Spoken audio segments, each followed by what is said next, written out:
Hey, everybody, I'm Michael Steele. Today, I am joined by Elie Mystal. He is the nation's legal analyst and justice correspondent, and the author of a new book which opens with the sentence, "Our Constitution is not good." Oh, you know we're going to get into that ish. The book is Allow Me to Retort, a Black Guy's Guide to the Constitution. It's out now. He's a frequent guest on MSNBC where I get to hang out. And today, he's coming to hang out with me here on the Michael Steele podcast. We'll be back with our conversation with Elie Mystal right after this.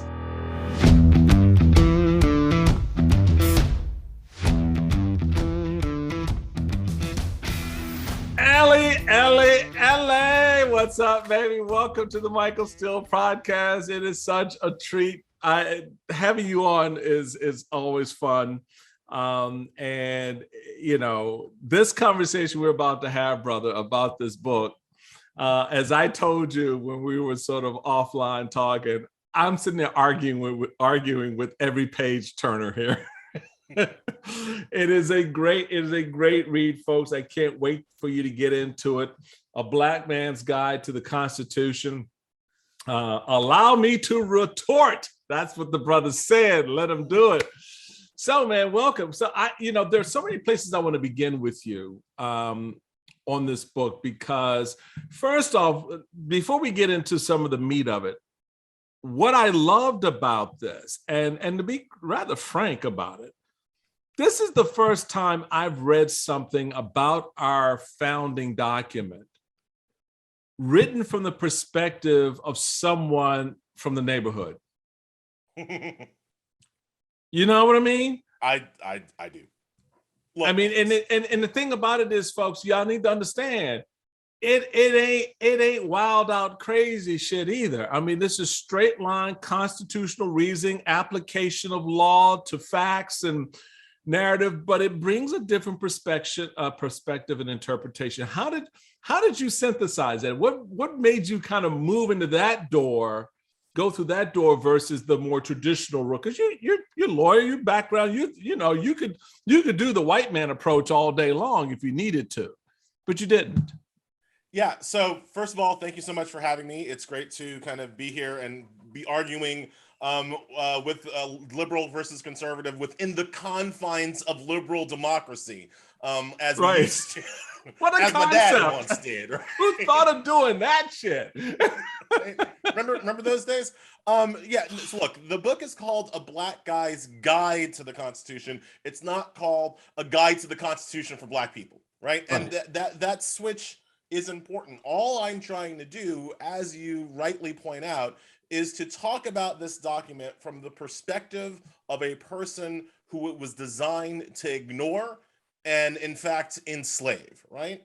And so the entire way that we look at this document is different when I remember what they actually said about me in this document. When I remember that they said that I was 3/5 of a person, when they remember that they said that I could be captured and returned to my master, even if I made it all the way to freedom. I think about the founding fathers and their project a little differently when I remember what that project meant for people who look like me.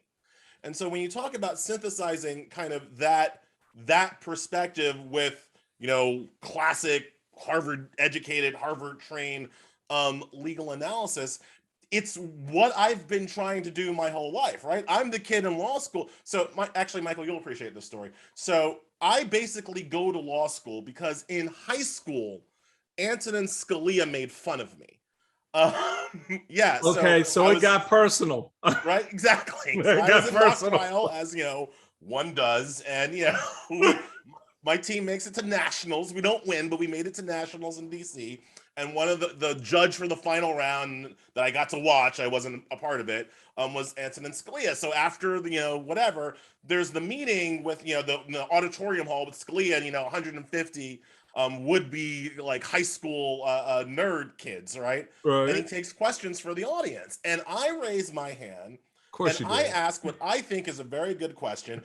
How do you synthesize? I didn't use that word. How do you understand the need to overcome segregation, to outlaw segregation in Brown v. Board of Ed, how do you square that with your originalist ideas that we should always look to what the founders say? So for a 17-year-old, it's pretty good. Pretty damn good. At right? 17, I was like, what's the address for the party? And that dude laughed at me. No, he did not. Laughed at me, and he goes, "Is this what you're teaching your kids?" Never answered my question. Of course he couldn't. Right. And then of course, like, it's high school, right? So then all the other kids laughed at me. I'm the kid that got laughed at by answering this question. Man, right there, I was just like, no, I'm gonna learn. I'm gonna learn how to ask this. Wow. I'm gonna get my answer. But you got him in the moment. He didn't answer your question. He couldn't, because there is a way to square it. And as if you read the book, like, I basically give what Scalia's answer should have been to me in the moment, but it's complicated, right? So he couldn't kind of one-off in a funny way answer my question. So instead of saying like, oh, son, there is some tension there or whatever, he just blew me off, right? But it goes to answer your question. And his brother then decided to go to law school. You shouldn't have messed with me, because I would have gone to business school. I'm paying money. So when I'm now in law school and when I'm going through my career and profession, I'm always kind of thinking basically of that black kid that I was. I'm thinking about this, like, how do you explain, how do you justify, how do you interpret what America has done from the perspective of young people who understand, what's the word I'm looking for? From the perspective of a community who understands that this country is aligned against them more often than it's aligned for them. So let's get into the meat of our discussion then, because you had me screaming on page 1. That actually was on page 2, because and folks, that's the introduction. I hadn't even gotten into the story, the narrative that he wanted to lay out there. You start off and you rightly say, the Constitution is an imperfect work that urgently and consistently needs to be modified and reimagined to make good on its unrealized promises of justice and equality for all. Okay, there's a fair point. There will be those who argue, certainly from my camp, that, well, you don't want to go tinkering where you don't need to go tinkering, because, like your grandmama used to say, you don't want to go there, you don't want to do that, right? Okay, but that's a reasonable point. You go on though, and you say, you make the point on page 2, quote, at no point, with emphasis, have people of color or women been given a real say in how the Constitution was written, interpreted, or amended. Even the amendments that granted equal rights to minorities and women were written by white men. Okay, fair, accurate historic point. How do you then square that with your general theme as you open up the conversation, that, and you really said it at the beginning, that the Constitution is not good. And then, in fact, because Black people didn't have a hand in writing it, which you say on page 2, my question is, would they have written something different? Yes. First of all, great question. Thank you so much. Because so much of the conversation since I've been on this book tour has been with the first clause, right? The Constitution is trash. Not all of the other clauses, right? Where I tried it. So I'm very happy to be able to talk about, like, I'm very happy you made it to page 2, because most of my interviews have been about page 1. Right? Folks, I'm telling you, that should give you an inkling about this book. So I do, in fact, think that if you had asked the enslaved people at the time, in 1865, in 1868, what freedom, equality, fairness, and justice looked like for them, I think there's an excellent chance that instead of simply saying the Equal Protection Clause and the Due Process Clause, they might have added something about housing. They might have added something about equal pay. There were, if you go back and look at what a Frederick Douglass was arguing for, and Frederick Douglass was a fan of the Constitution, right? Yeah, he was arguing for more than political equality. He was arguing for an aspect of social equality. That social equality was almost completely overlooked by the Reconstruction Amendments. And in fact, you could make a good argument that the Reconstruction Amendments wouldn't have passed muster with white people if the white people in real time had thought they were conferring social equality to the formerly enslaved race. So yes, I think there's a great argument. And we can't know because the slavers weren't polling us back then, but like they were polling us, but it was a different kind of poll, right? Right. So, but there's an argument to be made that that an idea of equality might have been quite different if it included everybody. And I'll also say if it had included the poor white men of 1865 who were also thrown out and not consulted when talking about the Reconstruction Amendments, right? So the first actual lawsuit, and I talk about this in the book, the first actual lawsuit under the 13th and 14th Amendments is by white people arguing in the slaughterhouse cases. It was basically they were butchers, right? And the government of Louisiana had granted a monopoly to one butcher. And so all of these independent butchers then had to basically work for the big butcher. And they're like, that's wrong. And they argued under the 13th Amendment's forced labor, because these are butchers that have to work now for the big butcher, and under the 14th Amendment's grant of due process, that they were being discriminated against. These white butchers argued that they were being discriminated against in their economic rights. And the conservative court said, yeah, no. We're just not going to do that. We're just not. The Reconstruction Amendments only count for the slave race. That's their words, not mine. Mm-hmm. Only count for the slave race, and it doesn't include economic rights. And get the hell out of my courtroom.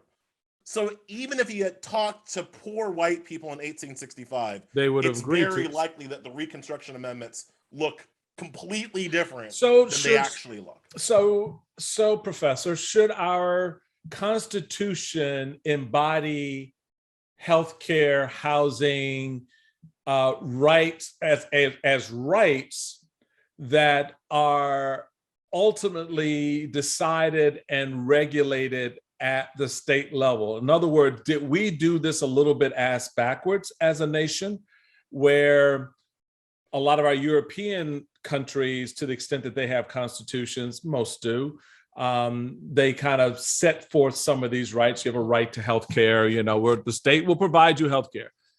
What was it about us that we look at those things and say, I'm sorry, New York, Massachusetts, Alabama, Virginia, y'all decide. The federal government is not. We will arbitrate any disputes, but you decide. What was it that triggered us to look at the things you've just described as outside of the Constitution? It was federalism, right? The idea. Glad you went there. You read my mind, brother. Go ahead. The idea that we are a conglomeration of independently sovereign states, as opposed to one nation with different provinces. Which is how the European how Europe is set up. Exactly. That's why they still have a problem with the EU. Right. With a bunch of provinces which have different levels of home rule. We're set up as individual entities, individual sovereign entities that have conglomerated or confederated, and I don't mean that in the racist way, confederated into a whole, right? That is why, and that to me is the poison pill of the entire Constitution. That is, from my perspective, that is why so many of the things that don't work here don't work, because we thought we have our rights flow up from the states. Not flow up from the people, I will say, not flow up from the people who are living here, but flow up from the states as an entity, as opposed to flow up from the people are the ones who, the federal government. But Elie, the people are the ones who are electing representatives who are putting in place what they want, ostensibly, correct? I mean, that's flowing up. I mean, that's how you have this state is pro this particular issue. That state is not that issue.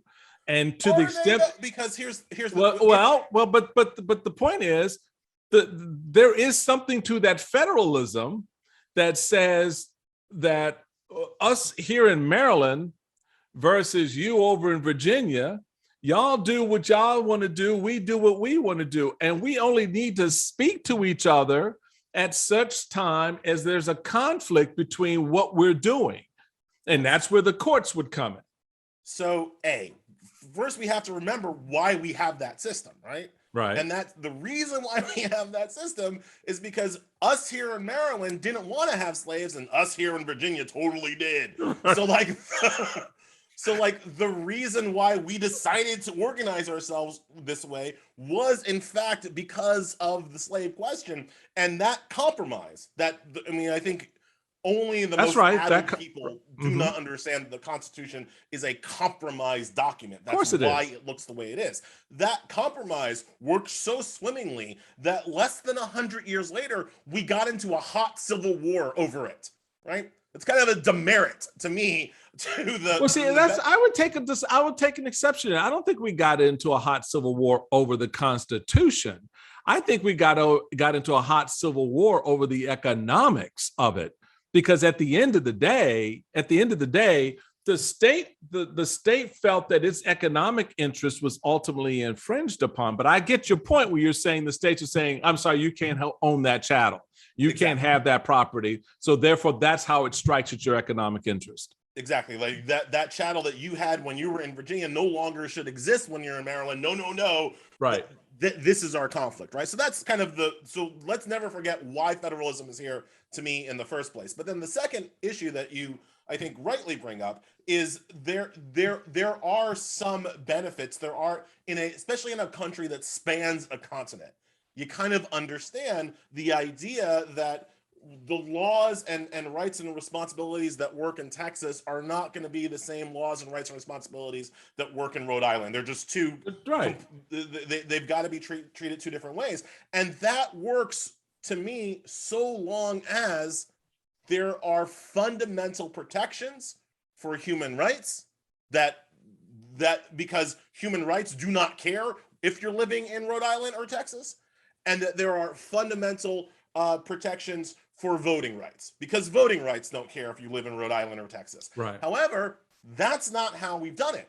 So that the idea that what you have to do, even before you get into voter suppression and the racist history about that and blah, blah, blah, the idea to me that the way that you have to go about participating in politics in Texas is radically different than how you have to go about participating in politics in Rhode Island, which is radically different than how you go about participating in politics in Oregon. Right. It's just insane. It doesn't actually make sense. It's an anachronistic callback to a time when these states thought of themselves as independent sovereign entities, only begrudgingly entering into union, as opposed to an acknowledgement of where we are in modern society, and it's why every other country doesn't work like ours, right? So that's beyond the European style, right? Canada doesn't do it like this. Right. Mexico doesn't do it like this. Ivory Coast doesn't do it like this. Japan doesn't do it like this. It's beyond Europe. Like, we are an outlier in having basically rights of citizenship flow up from different principalities as opposed to flow out from a centralized government. Yeah, that's what we wanted to get away from. Because the centralized government was actually, hurting my game, was hurting my individual rights. It was controlling through its taxation and through its abuse, if you will, my ability to realize whatever I want my British dream to be, or my European dream to be. I think that's an interesting 18th century argument. But here in the 21st century, Did he just insult me? I'm not. I think I we got. can agree. I think he just called me old, like really dirt old. But okay. Michael, can I bring up the South African example? Right? Oh, dude, this is you and me. You can bring up whatever you want. Because look at other ways that we could have done this, right? So South Africa, they had an apartheid constitution, right? The Afrikaans Boer constitution allowed for what? It was all about apartheid, home rule. That's I'm not. I can make an analogy between South African home rule and the United States Senate. I won't here today out of friendship. But, all right. But like the fact that I'm from DC, but all right. right. Some might say that DC and Soweto have something in common, just very much so. Right. Others might not. I'm just going to throw that out there. But the bottom line is that I'm for home rule, by the way. What? I'm for home rule, but go ahead. Okay. The bottom line is that South Africa had a bad constitution, right? And then Nelson Mandela gets free. Matt Damon wins a rugby match, and now we are into the modern age. What does South Africa do at that point? Do they just update their Afrikaans constitution with a couple of amendments? No. They start over. They throw the Afrikaans constitution out. They have a whole new constitutional convention. This one, including all of the people, including the black people who weren't allowed to have a say or a voice in the Afrikaans constitution. They include women, and they come up with a new document, and it's the South African Constitution that is one of the best written constitutions in the world right now for its protection of human rights. Now, South Africa still has quite a lot of home rule, right? So like what goes on in Cape Town is different than what goes on in Joburg and what have you. But there are fundamental rights to equality, to housing, to justice and fairness that can't be taken away just because you happen to be living in Soweto versus Cape Town versus Johannesburg. But that's great for South Africa. That would be like Texas doing that. All right. But if you're talking about the African continent, I dare say you would have a very different conversation in the sense that if you, very much like the Europeans under the European Union, if you try to constitutionalize that association and that relationship, it becomes much more gnarly in the process to do it today than to have done it 200 years ago. Number one. So right. You give me that. So in your estimation, you would look at our Constitution as not only being flawed in its origin, but also in its construction and its subsequent construction, the amendments and interpretation. Yeah, I think that there are two kinds of flaws in the Constitution, right? And one flaw is structurally, right? We structurally, because of the federalism that we've talked about, because of the equal suffrage in the Senate, right? That fundamentally locks in minority rule, so that we have a voter in Wyoming being worth 58 voters in California when it comes to presidential power. Our lack of direct election of our president, right? The fact that one of the founding flaws of our country that doesn't get talked about enough is that the founders thought that political parties wouldn't be a thing. I mean, George Washington, they were hoping they wouldn't be address, right. Like, political parties are the worst thing ever, and we should never have it, right? They were right. But it means that the Constitution has no, because they were so like, we're not going to have political parties, the Constitution has no protection for political parties, has no protection for minority parties or majority parties. Doesn't say anything about what parties can or cannot do. There are no limits on them, is my point, right? And that's fine. We left it to the states to decide that. And in fact, when you look at the structure, the organization of the Democratic National Committee and the Republican National Committee, I know some friends on my side of right now who say the Republican National Committee is in violation of its own charter because it has no platform. Right. But the problem with what you're saying is that we've left it to the states is that the real issue here is that we didn't address constitutionally the scourge of gerrymandering. Right, so like you can make an argument. What the hell were you gerrymandering in 1882 or 1820? What were you?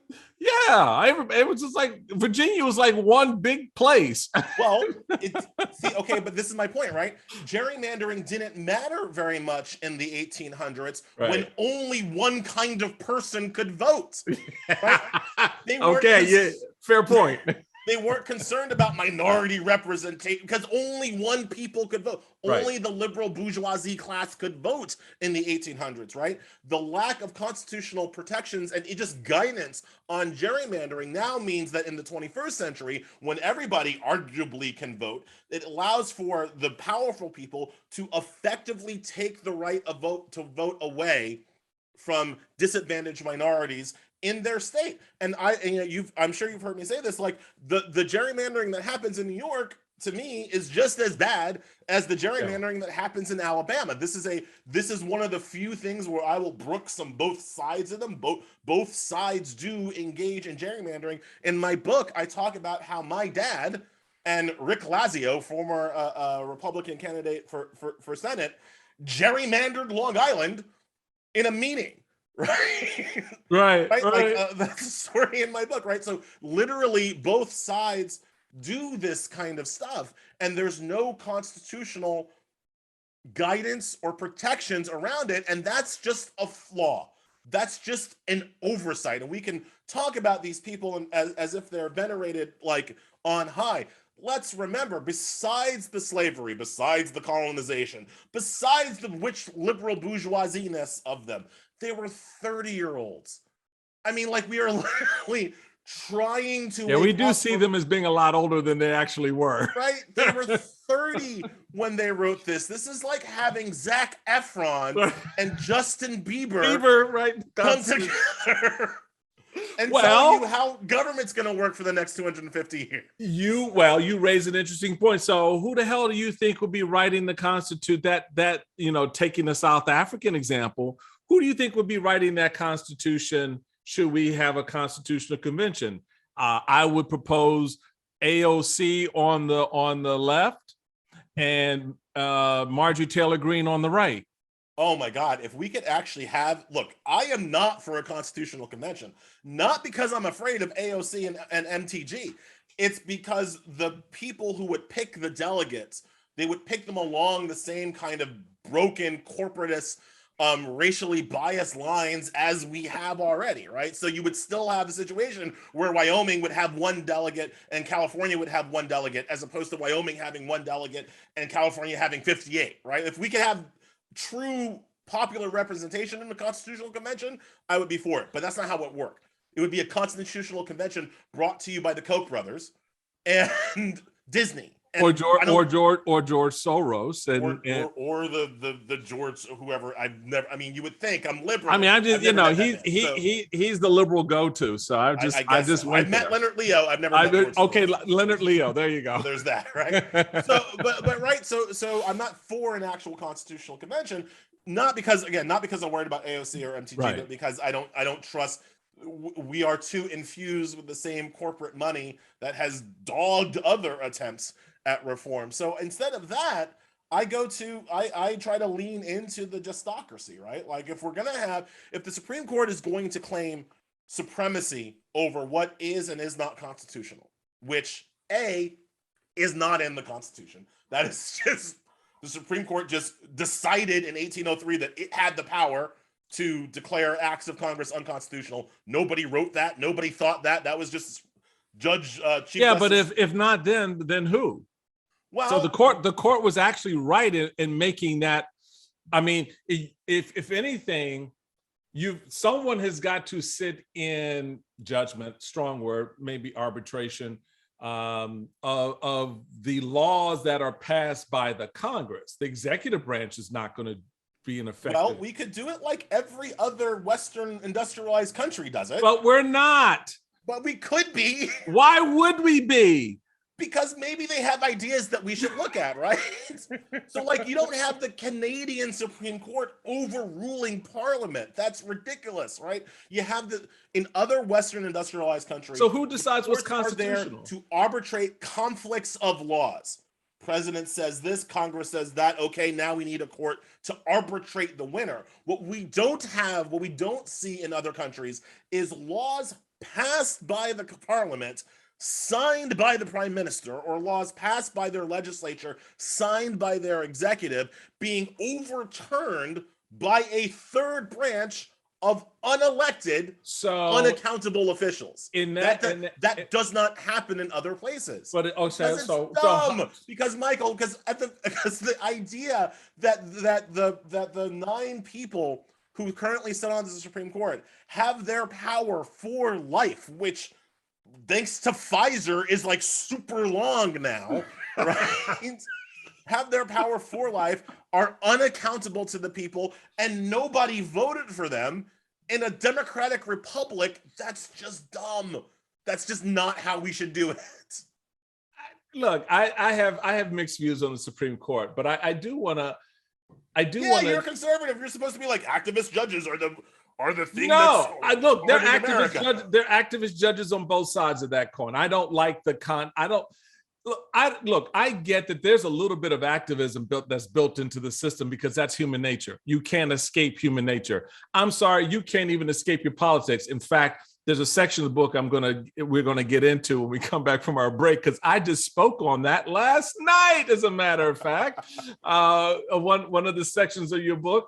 But before we go to that break, I do want to sort of lay on the table the example you gave of other nations that have this system where you have, the executive branch does this and the legislature does that, and then the court sort of says, all right, guys, work it out. So what happens when there's an action by the state that an individual challenges, or their action is challenged by the state? Who then arbitrates whether or not that's constitutional? Do they then say, oh, we got to go back and rewrite the law because, I'm sorry, this family over here was wronged, and so now we got to rewrite the law? Well, you'd be rewriting that law a hell of a lot, wouldn't you? Yeah, no, I don't.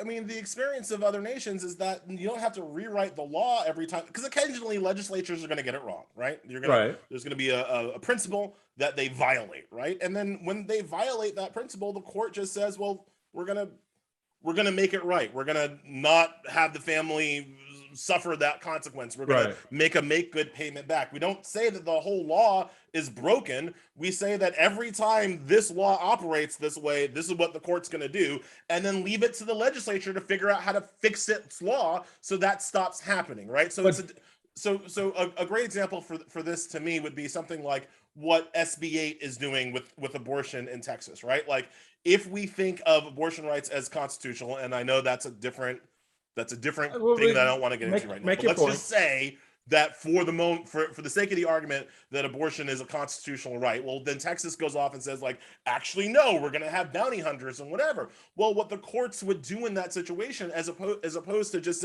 coming in and saying, well, like, SB 8 is clearly unconstitutional. I, by the way, believe that it's clearly unconstitutional. It's just that they would refuse to enforce SB 8 because it's clearly unconstitutional, and wait for the Texas legislature to figure it out and write something new, right? So you don't have to take the laws away if the court simply won't enforce unconstitutional laws or principles.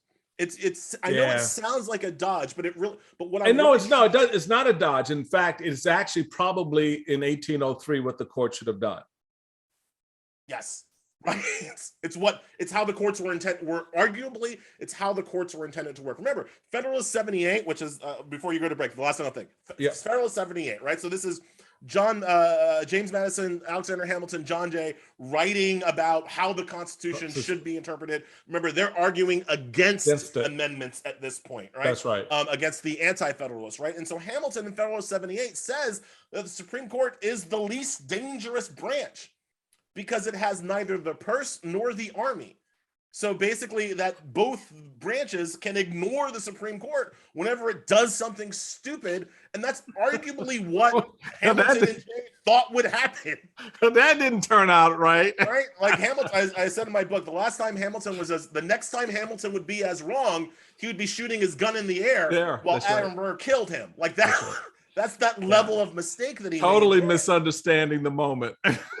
It's like, dude, you're at a duel. Right? You don't shoot up. No, bro. Aim. Aim. We are having exactly. We're having a great conversation with my friend who's got a new book out.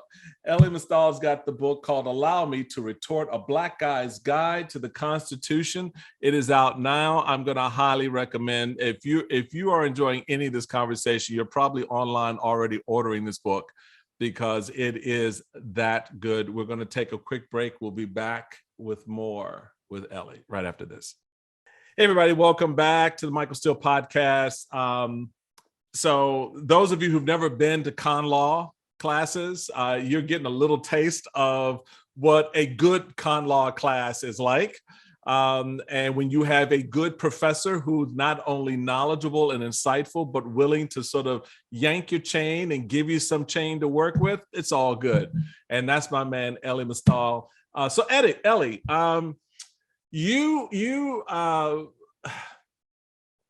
it was one part, again, the beginning of the book to me sort of set such a great tone. So when I was getting into the later chapters, I was more than fired up.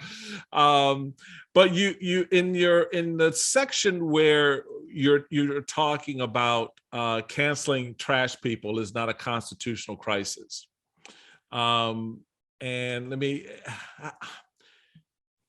you make the note at one point that I responded to around cancel culture. You said, quote, "The real cancel culture is the one practiced by conservatives. They are the ones leading the assault on the First Amendment and freedom of speech." Actually, I'm not going to disagree with that so much, and particularly how they play that out. But how does the whole cancel culture piece fit in a constitutional context with the First Amendment? Because keeping in mind that the First Amendment is about government action against your right to speech, not private action. And what you're seeing here are Republicans going after those in the private sector, or at least, I guess, threatening is where your linchpin is. They're threatening the use of federal power, government power, to chill speech. Talk to us about that. Yeah. So, how's a good way of getting into this? Let's start here. Why did they want the First Amendment in the first place? Right? Like, why is that right? important, right? And it's so you have the right to political speech. And so you have the right to criticize the king without ending up in the brig. And so you have the right to criticize the government. Then it's so you have the right to publish a newspaper. A lot of these founding fathers and revolutionaries were newspaper men. That was how information was disseminated. For the kids listening at home, newspapers used to be like TikTok is today. It's kind of like how you got information. It was like the gram of the 18th century, right? He's right. Well, I was like, my kids, like my 9-year-old has no idea what a newspaper is. Right? And then they were concerned about religious freedom, right? They wanted the ability to practice their faith in the privacy of their own home without the king coming in and saying, no, you can't do that. No, you're wrong, right? So this is why the First Amendment is there. Stop me when you hear me, stop me when you get to the point where I say the First Amendment is there so that Roseanne Barr can have a television show. Right, because it's just not right. The First Amendment is not there so that you can get an endorsement contract, so that you can get tenure. That's not why the First Amendment is there either.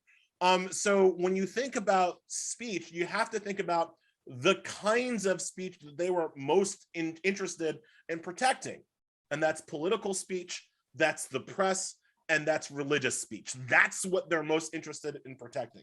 So when you look at what Republicans are doing right now, what they're trying to do is to use state power to stop people from reading books they don't like, from talking about I don't even know how to put it, from talking about sexual orientations that make them uncomfortable. Right. And they're trying to use the powers of the state to do that. That is something the First Amendment would care about. When you look at the so-called cancel culture on the left, and I don't really think that it's a thing, but whatever, for the sake of the argument, when you look at the so-called cancel culture on the left, what you have are people trying to vote with their wallets against comedians that make jokes they don't like, right? Right. So like the difference between Ron DeSantis saying that you cannot teach this in a classroom versus, I don't know, me saying we shouldn't buy tickets to Louis C.K.'s new comedy special. It's different in by the way, I think Louis C.K. is hilarious. It's just unfortunate that he's a terrible masturbator. It's different in kind, right? Like I'm saying, like here's a market-based economic solution to say keep it in your pants, Louis C.K. versus DeSantis is saying take that book and throw it in the trash in school. Like what is that? Let's Right. do completely different things. In the book, I bring up the threat of lawsuits, the way that rich white people have used the lawsuits to chill an independent press, right? It's Peter Thiel coming after Gawker through a series of harassing lawsuits, eventually catching a victory with the Hulk Hogan case, right? That's a threat to the First Amendment. The founding fathers didn't want the freedom of the press to be impinged by things like, state-sponsored lawsuits, right? So these are the concerns that I have when it comes to cancel culture, not, again, the endorsement potential of R. Kelly, right? Like it's just, those are just two different things. Right. So where I had a little bit of fun, had a lot of fun actually, was when you talked in the chapter, bigotry is illegal even if you've been ordered to by Jesus. Yeah. And and so I want to get, and I'm going to try very hard not to get too law schoolish here and two lawyers going back and forth, because you have a clear edge. I was a corporate guy, right? So where my ultimate interests were going to lie, right? So you and my wife could have a conversation about structured products, and there we go. There we go. That's what I'm talking about. But you start in this section talking about the Religious Freedom Restoration Act, RFRA. And I remember the passage of RFRA, and I remember the case that involved RFRA, that RFRA was born out of, the Employment Division versus Smith, where the court essentially changed the interpretation of the free exercise clause of the First Amendment. Okay, and that set off for you apparently the idea that what Clinton administration and Democrats in cahoots with Republicans essentially did was to strip away that portion of the First Amendment, and that opened up the door in a way that allowed sort of religious zeal to sort of take greater hold. Yeah. So walk us through that a little bit, because it's funny. You said in here there are laws and customs throughout our system that are inextricably tied to Christian theology. I was just at Syracuse University last night and gave a lecture on aspects of that in terms of the intersection of faith and politics, and how, as a Roman Catholic, there are aspects of my faith that I brought into decisions that I had to address as lieutenant governor of my state, one of them being the death penalty. And as someone who is pro-life consistently, I am anti-death penalty and pro-life in the context of the unborn. Making the case to save the life of those individuals who were about to die in my state on death row, that there was that Christian theology that sort of animated some of the reasoning around that. So in one sense, that's not a bad thing. It's when it becomes, as we've seen in many cases, more frequently than should be, a zealousness to that. And that, I would say, and I'm going to let you get into this, I would say that absent RFRA, all right, absent the Religious Freedom Restoration Act, the outcome in Employment Division versus Smith, and the outcome in Holly Lobby would have been exactly the same. That they're bookends. RFRA change it. So if you just go back, and in one case, in Employment Division, you have someone who used peyote as part of a religious service, but that peyote is an illegal substance. And the state said, you do not have an interest here. We have a greater interest here to prevent you from using this substance, right? In Holly Lobby, you have the state coming in and saying to someone that we have a greater interest for you to change your healthcare plan to include birth control, even though you claim it's against your religious convictions. My point is, the courts would have gotten that. The courts got both of those cases right, and RFRA was just an interloper because you came out to the same result. So, Professor, it's all yours.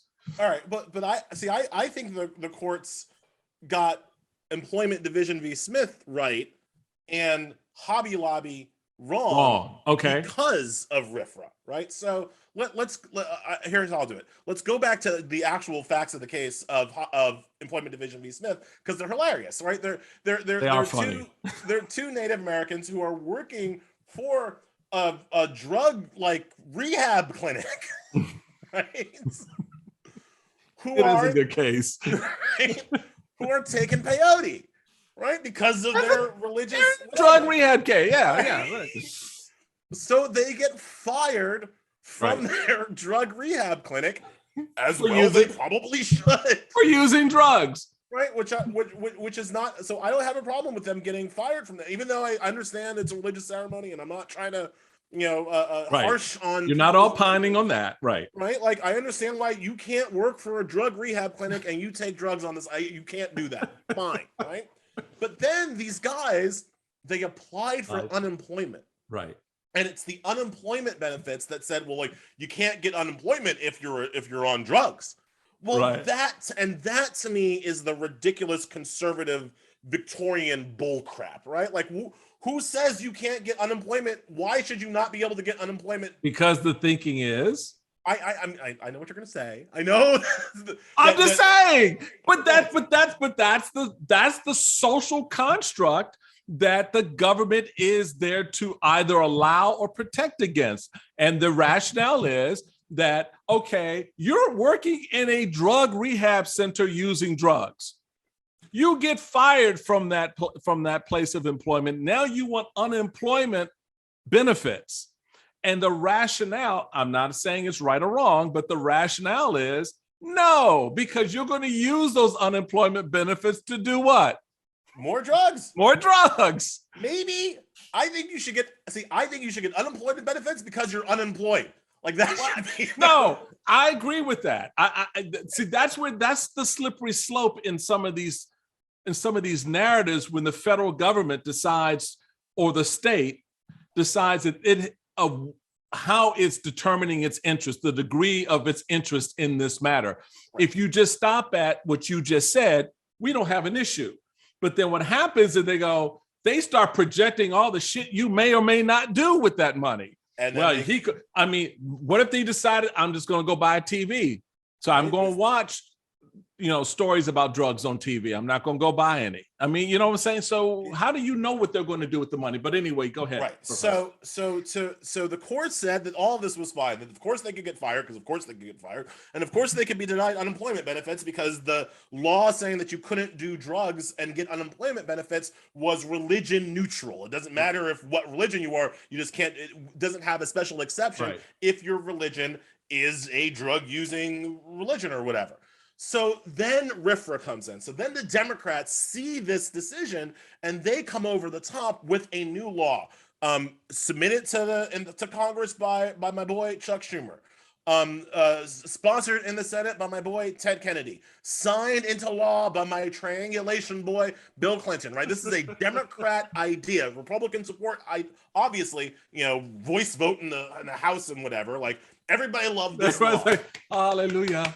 Right, and it was that the courts had to change their test to take these minor religious ideas seriously. Right, that they had to give the peyote people an exception because they were practicing their faith, and so they should still be able to get unemployment benefits because all they were doing was practicing their faith. Now, again, the way that I would have solved this was not to change the religious laws, the laws on how we understand religion. It would be to change the laws on how we understand unemployment. But Democrats went towards the religion side, and so now we have RFRA. So now Hobby Lobby comes up, right? Right. And now the issue in Hobby Lobby is the corporate entity not wanting to give drugs to its employees. The drugs were birth control, but whatever. Not wanting to give drugs to their employees because it violated the corporation's, not the employees' religious freedom. Mm-hmm. And the court under RFRA said that's absolutely correct. And so now because of what RFRA has done, the corporate entity can deny drugs, and again, I'm using drugs with scare quotes on them because we're talking about birth control, but can deny drugs to their employees because of their religious objections. If he had just done what I said in the 90s and just changed the unemployment laws, then both the peyote people would be able to get their unemployment and the women working at Hobby Lobby would be able to get their birth control. But because I don't think the women at Hobby Lobby would have been able to get their birth control. I think the court still would have looked at that and said that the state does not have a greater interest here. The state cannot show that, how did you put it in here? You said that they were very, very, very, good reasons to impose this ruling on them. I don't think a liberal court or a conservative court would have interpreted that the interests of the state trumped the religious freedom rights of the First Amendment rights of Hobby Lobby. I just disagree about that. I think that absent RFRA, I think that even a conservative court, because remember, Scalia is still alive at this point. Scalia was really all about secular law trumping religious law, except for the places where Scalia kind of couldn't get through his own bigotry, right? So in the gay rights context, Scalia never could, he couldn't see that. Right. But in lots of other religious cases, Scalia generally was a person who sided with the secular law trumping religious freedom, because, again, I also remember what used to happen. I try to explain this in the book because it's important. It's important for people to understand how the Overton window has shifted on the issue of religious freedom. Yes. What it used to be was practitioners of minority faiths.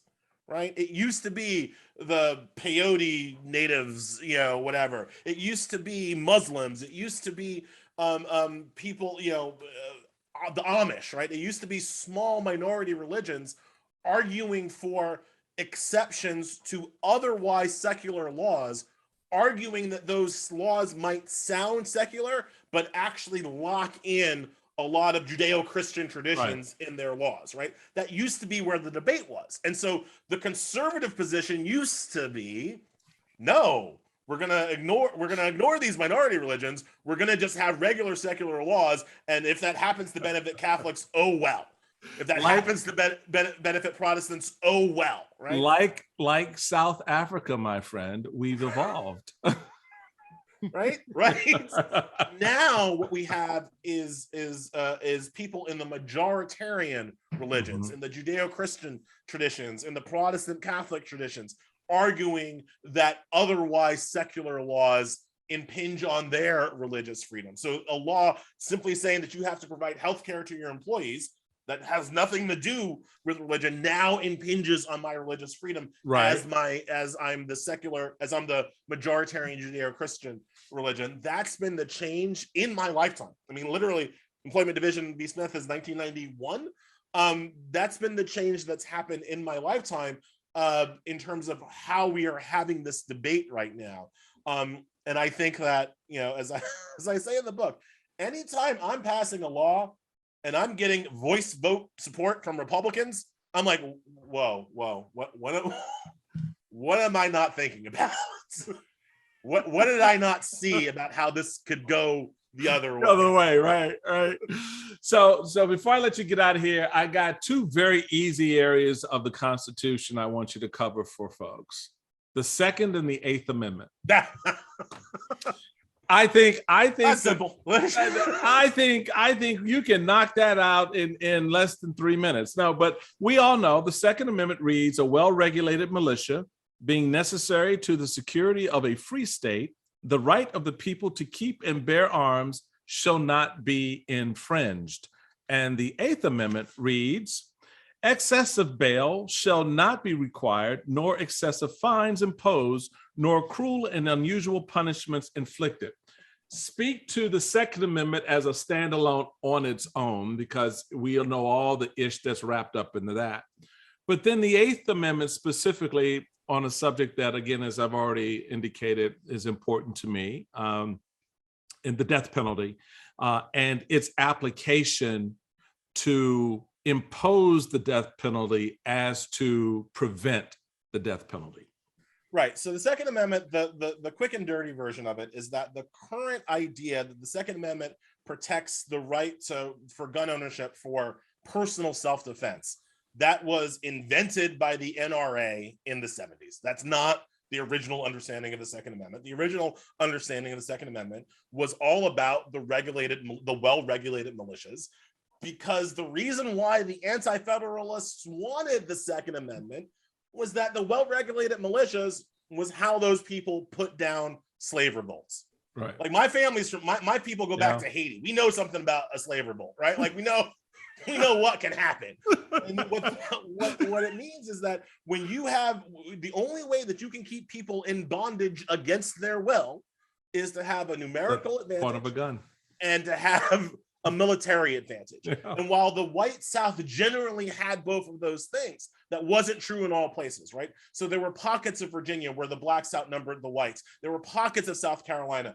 And the way that those states would put down their slave revolts would be to have the well-regulated militia come in, very Roman style, and put down the slave revolt, right? So can I stop you right there real quick? Just so we could just, because I know some folks out there right now, their heads are spinning, because so what you're saying is that the Second Amendment was more about putting down potential slave revolts than it was protecting against the British and forces that would harm the interest of the United States. Yes, that's why they wanted the Second Amendment, right? That's what that sounds like some CRT-ish to me. I don't know, brother. I don't 1619.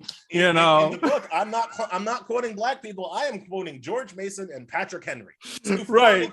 No, I'm agreeing with you, by the way, but I'm just saying. I know what people are saying, right? So this is what George Mason, governor of Virginia at the time, said, that the North detests slavery, and that if they are left to discipline, that's the word that they use for arm, their militias, that they will not let the militia work against the slave revolts because they don't like slavery. So that's why we need a Second Amendment. Now, Michael, you can argue to me, and I would be amenable to this argument, that the Second Amendment has evolved from that original understanding Yes. to now encompass a more general right to self-defense. I am amenable to the argument that the Second Amendment means more now than what it did then.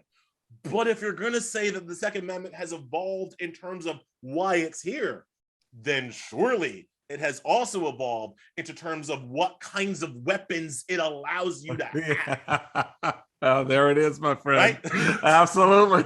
All right. So Eighth Amendment. So to me, the Eighth Amendment is the cleanest battle to be had between originalists and progressives about constitutional interpretation, because the line says cruel and unusual punishment.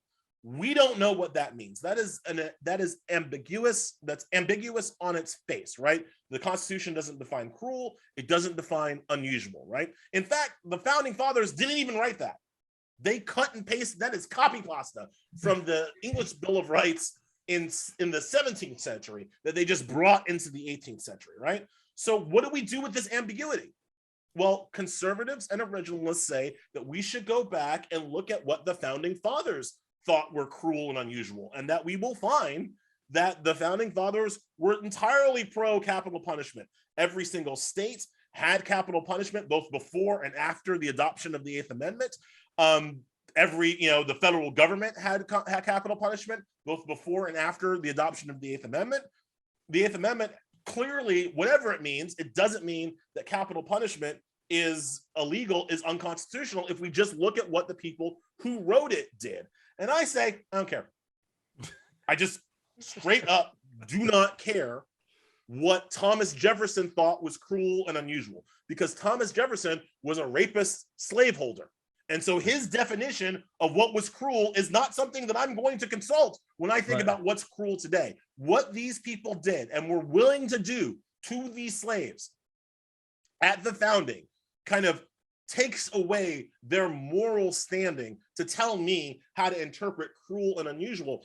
And that's entirely consistent with a modern view of the Constitution. Remember, the death penalty was already ruled unconstitutional by the Supreme Court in 1972. Yes. We've already had this We've debate. already had this debate.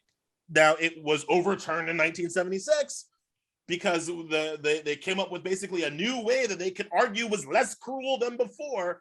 And that's where this debate is always around. I think the insanity about this death penalty debate is that it's always around the most or least cruel way to kill a person. You could just not kill a person. That's also possible. That's an option. But I've made this point, Michael, and I make it in the book, that people on my side, especially who are generally anti-death penalty, need to be careful about how this argument rolls, because I think too often people on my side act like being anti-death penalty is the clearly morally superior argument, and I just you did about that, because put it like this: at every point in human history, people have been killing other people who committed crimes, right? Like that's what they did in Assyria, that's what they did in Athens, that's what they did in medieval Europe, that's what they did in Rome, and that's certainly what they did here, and that's certainly what they still do in most places around the world. Because sometimes the people that we're talking about often have committed terrible crimes. Terrible crimes, right? So I try not to be on my moral high horse when I'm anti-death penalty.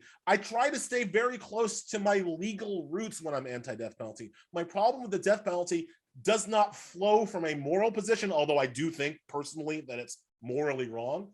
It flows from the position that the government is not good enough at knowing who did wrong and why, is not good enough at applying this fairly to all people to be empowered to kill people, right? I agree with you on that. In fact, you say in that portion of the book, it's not unusual to be cruel. Quote, to oppose the death penalty on moral grounds is to deny two of the most fundamental human emotions, fear and revenge. I would take slight exception to that by saying, as someone who is intimately involved in my own evolution, obviously, on this subject, that the moral grounds actually is a very important part of the fear and the revenge piece. You can't get away from that. What the moral grounds is, it's a check. It's a check on the fear and revenge impulse. Because I remember when my aunt was horrifically killed in her apartment in New York, the revenge was strong. Like, it's like the force. It is strong within you, right? But the moral compass had to refocus that energy. And so there is, I think, a very delicate balance there. You're absolutely right. You cannot stand exclusively on the moral piece, because these other things will pull you, and then you're in contradiction of your own belief system. No, last thing, and you're out of here. Just real quick. Is the other emotion that I don't write about is grace. Yes. Grace is also a human emotion, and yes. You can there's the possibility of thinking about law and thinking about certainly criminal justice right. with an eye towards grace. But I've had enough white people tell me I should be grace, so I just go blow past that whole grace thing. So you don't, if you want to have a discussion with me, though, you don't start it with, you should be graceful. I mean, look, I didn't write about it. I'm just saying. No, I know. No, dude, I totally get you. Supreme Court, real quick, since we've been talking about the court in essence and how they come up with these things. 53-47 looks like the final vote is going to be. When it comes down, we're going to have the first Black woman on the court. I just want to just for your, I called 53 votes as soon as she was nominated. I called 53 votes, and I called that we were going to switch Graham for Romney. Like I called the Romney. I did call the Romney piece too. I thought it would be. I thought we'd get one more. I thought it was going to be 54. I thought there would have been one more vote there. But I guess my boy Tim Scott just doesn't appreciate the moment. But no, you weren't going to get Tim Scott without shot. If you got Tim Scott, you were going to get Graham. Right. That was a different nominee.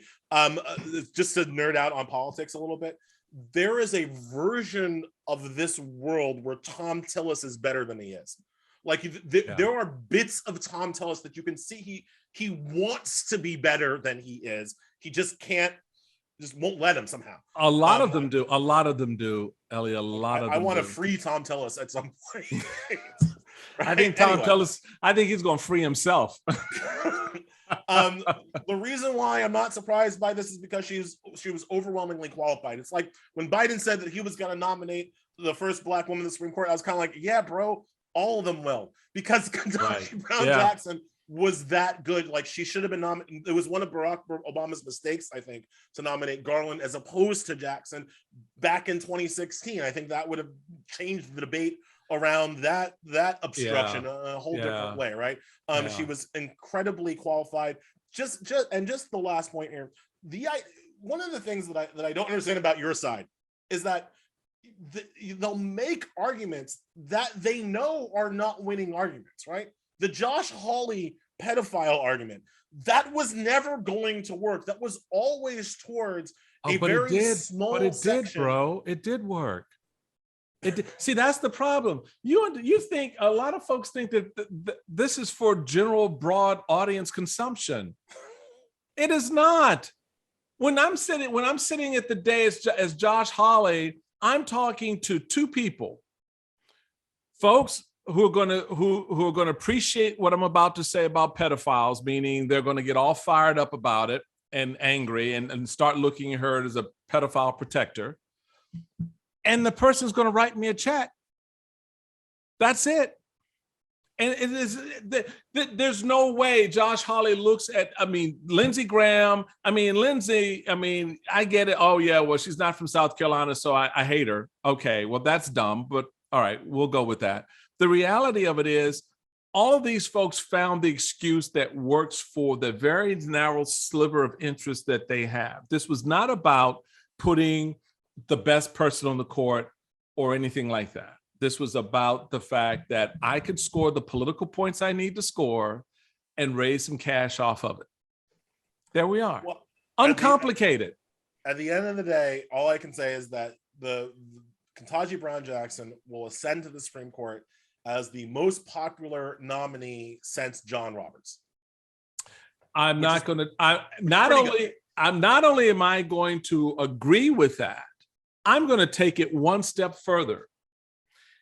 I'm going to say she's going to have a profound impact on that court in such a way that some of those conservatives, and we can have this discussion at another time, because I firmly believe there's more wiggle room on the right than a lot of people believe there is on a number of issues. And I think Justice Brown Jackson will change in the minority position, will change the thinking on some of these justices, on some of these arguments. I'm looking at coming down the line, the civil rights cases, the affirmative action cases and things like that. I'm not saying that it's going to go to 5-4. It still may be 6-3, but I think what you're going to hear and see over time is her influence on this court in a way that I don't think people fully appreciate right now. Well, I mean, I don't know if I can go that far. I don't have that much hope, my friend. But I'm a hopeful brother. What can I say? I'll be watching her career with great interest, as they say in Star Wars. But I also will be watching, and this is just kind of for your outtakes. I'll be watching Amy Coney Barrett. I think that she has. I completely disagree with how she got on the court. I thought the process of putting her on the court in that rushed way, was not good and was not something that I can support. However, she has shown herself to be one of the best questioners, and people don't always hear this. She has been one of the best questioners so far in her short time on it. And she has shown an intellectual flexibility that I don't know that a lot of people thought she had. I think we'll see. I think, look, she's going to do what she was sent there to do. She's going to take away abortion. She's going to liberalize gun. Like she's going to do what she was sent there to do. But on some of the issues around at the margins, I think it'll be interesting to see. I think that's going to be an interesting tag team. Those two. I think Coney Barrett and Brown Jackson are going to be an interesting pair of justices to watch, because I think you're going to see them agreeing more than they disagree. I don't know more than they disagree, but I think they're going to agree more than people think they will. Right. About that? Okay, that's fair. That's fair. And with that, we're going to let Elie get back to selling this wonderful book. It is called Allow Me to Retort, A Black Guy's Guide to the Constitution. Folks, it's out now. Elie Mystal is one of the great philosopher thinkers, as well as pragmatic applicators of the law to the facts, and helping us understand some of the crazy ish that we see day in and day out. Certainly you can follow Elie on Twitter at Elie NYC. That's ELIE NYC. You'll catch him on MSNBC as a political analyst and a frequent guest. And again, Elie's got a great one out there, folks. Elie, I'm so glad you could take time to be with us, man. I really do. Thank you for having Michael, and thank you for the great conversation. It was it's not it's nice to kind of get into some of the actually controversial things that I say in the book, because the Constitution is not good. It's actually not the controversial part. It's page 2. Right, it's not. It really isn't. But it's a great tease, folks. It's a great tease. You had me at unfair, right? So all right, folks. Until next time, be safe, be well, take care. You can find us on the Spreaker app, Apple Podcasts, Spotify, wherever you get your podcasts on. Don't forget to like this episode. We love it when you do. And, comment on it as well on the Spreaker app, because when you do, it helps me improve my game. And I'm always about doing that. Until next time, be well.